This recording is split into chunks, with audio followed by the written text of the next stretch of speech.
Say we want to impersonate Arduino and flash an LED. Let us add a simple 1-bit output port to our system. We will use a D-type flip-flop to implement it. The data input will be wired directly to the data bus, while the clock input needs to be properly decoded.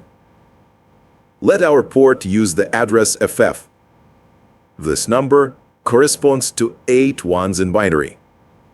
Like I said, CPU uses the same address bus to decode ports, so we will need an AND gate with 8 inputs to track this combination on the address bus.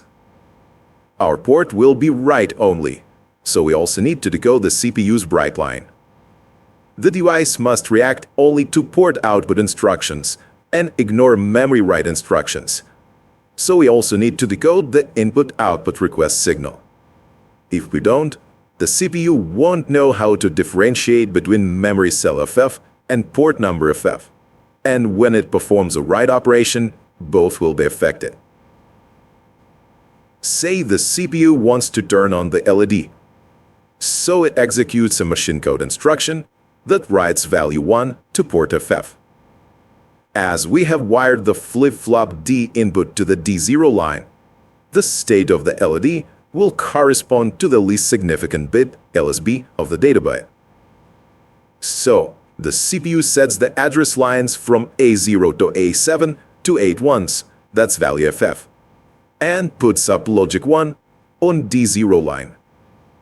Then it pulls the write and input-output request lines low.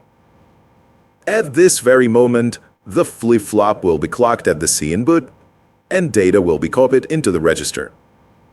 The LED will illuminate. To turn the LED off, the CPU must perform exactly the same action, except the value written to the flip-flop port must be 0.